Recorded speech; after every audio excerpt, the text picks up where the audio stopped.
bad movie usually has a bad ending.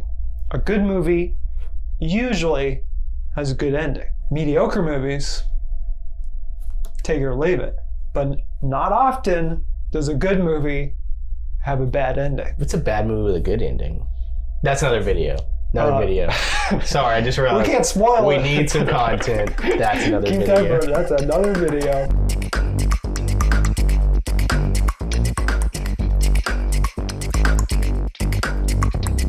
Hello, everyone. We're here to talk about good movies, subjective, This list will be subjective. with bad endings. Yeah. Not subjective, though. Two of these, well, three actually, for sure, you'll be like, yeah, that makes sense. And then the other ones, we're sort of just like riffing. We're sort of just riffing, having a little... Off the cuff, you know? Yeah. I'm not going to waste time. M. Night Shyamalan, a lot of people criticize his movies for just bungling the ending. Yeah. Just not even... Not delivering. Lady in the Water, obviously, from the beginning was not good. But a lot of people, I remember back in the day, for The Village, were like, I don't want this ending. I mean, there are people that like the ending, because it is set up a little bit. It makes sense. Yes. It's just, it's a little disappointing. It's a disappointing, because you think, like, the whole time, because it's a monster movie. But then it just, like, the reveal is just like, well, that's not... Well, it's not even the reveal of that there's no monsters. Yeah. It's the reveal of, like, what he's protecting them from. Yeah. Because if it was just like, oh, yeah, we want to control whatnot, but it's like, yeah, we were a bunch of, like, billionaires and we didn't want to live in society anymore. Yeah. And it's real world. It's a real world. And if you really think about it for long enough, a plane would have flown over that area. I think that's brushed away, like in some exposition or like a newspaper clipping or something, that he bought the airspace. Which is just even more. But those are the things. I think that's the issue. Is like, it. Shout out Shyamalan. Yeah. He just gets tied into doing twist movies now. Like, it has to be a twist. So it's unfortunate. He stopped. Yeah. And it's everyone's like, what's the reveal? What's the thing? When's the shoe gonna drop? And I hate that. I hate that he's like handcuffed to that. And The Village was like the fourth time he had to do something like that. And he's just like, he just went for the fences. Yeah, he just went. I mean, literally the fences. There's a fence that blocks this village. Yeah. There's like things you have to like cue into. You know, it wasn't like The Sixth Sense where you're like, oh man, he got us. It was like, no, if you didn't like look at a picture in the background, like you're gonna miss it. You had to take notes to figure out this one. And then of course we'll talk about Split, where a lot of people loved the movie and they love that it was connected to Unbreakable. But I think where it falls apart and makes it a bad ending is that Glass was not a good movie. Yeah. It's not a good follow-up. Well, I think, too, that it is so goofy. Like, Split gets so goofy with, like, oh, he really can climb up walls, and he really can. And I know now in context, it's like, well, yeah, now that makes sense. Yeah. But when you're watching it for the first time, and even when you watch it now, you have to kind of be like, well, okay, no, it's just an Unbreakable. We'll see. No, there's superheroes in this world. Yeah. When you're watching it for the first time, you're like, oh, so like he really is like a scary monster, and that really is the tension of, is this guy like okay? Is he really? Does he have real issues, or does he really think? Is he really a monster? And it's like, yeah, no, he is. They kind of like, no, it's okay because it's an Unbreakable sequel, but like that doesn't absolve it. Yeah, like it, But James McAvoy and Anya Taylor-Joy are really good in it. Yeah. So. It's still a great movie. But Glass really, I mean, like, Glass is probably one of those mediocre movies with a mediocre ending. Yeah. Or a mediocre movie with a bad ending. It's just a bad movie. Just a bad movie. I liked watching it, but it's a bad movie. Yeah. It's just, I don't know. We've talked about The Matrix and the sequels quite a bit on this channel. Have we talked about the sequels a lot? Well, we have, yes. Okay. Yeah, we have. But now, Matrix Reloaded... 2003, big time for everybody. Year of the Matrix. It has the great car chase scene that just everyone's still talking about to this day.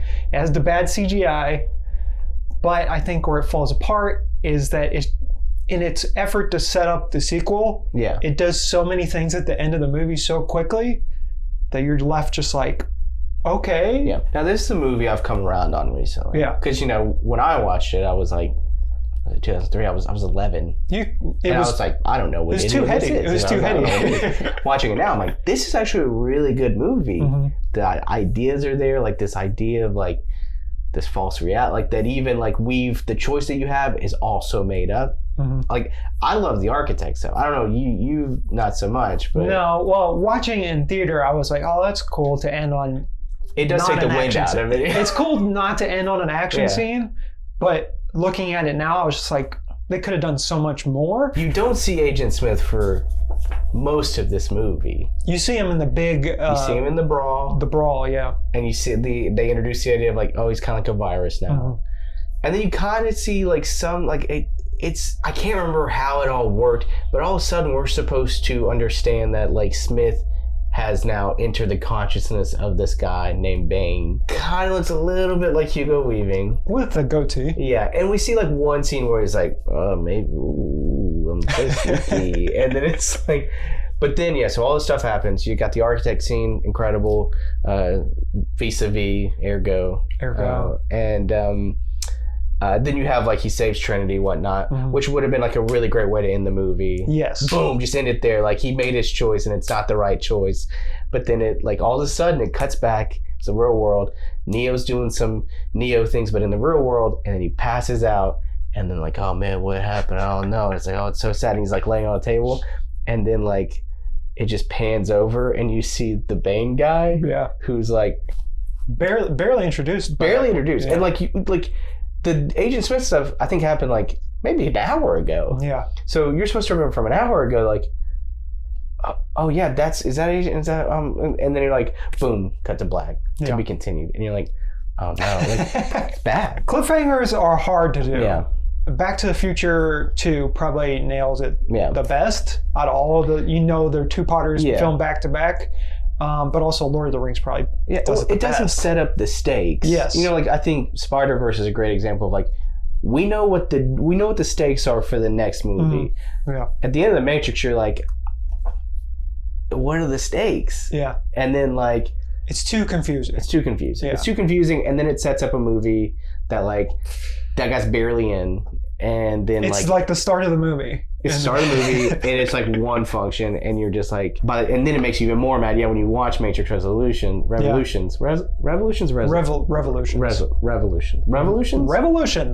Yes. Not resolutions. No, because it's resolving. Yes, but it's revolving because it's is that why it's a gun? Now, was the Matrix sequels sidebar? Was the Matrix sequels? We'll call this a Matrix side mission.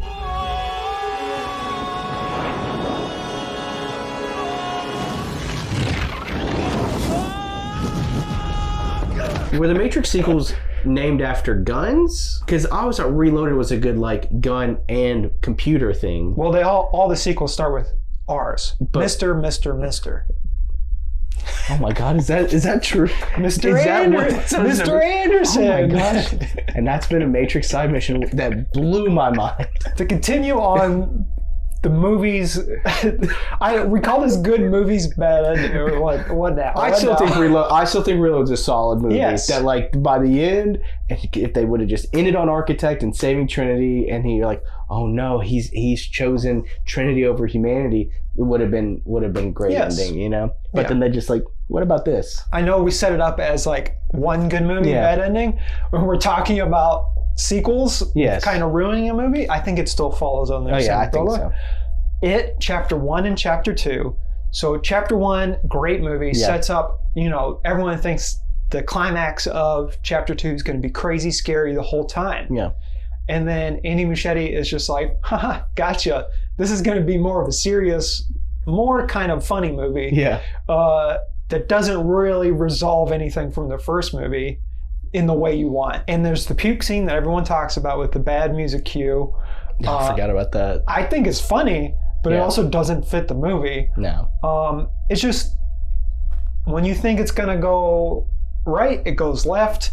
And when you think it's going to go right, it goes even further right. It just does not go the way you think the movie's supposed to go. And I don't hate the movie, but at the same time, I'm like, man, you wasted Bill Hader. You wasted James McAvoy. Yeah. You wasted Jessica Chastain.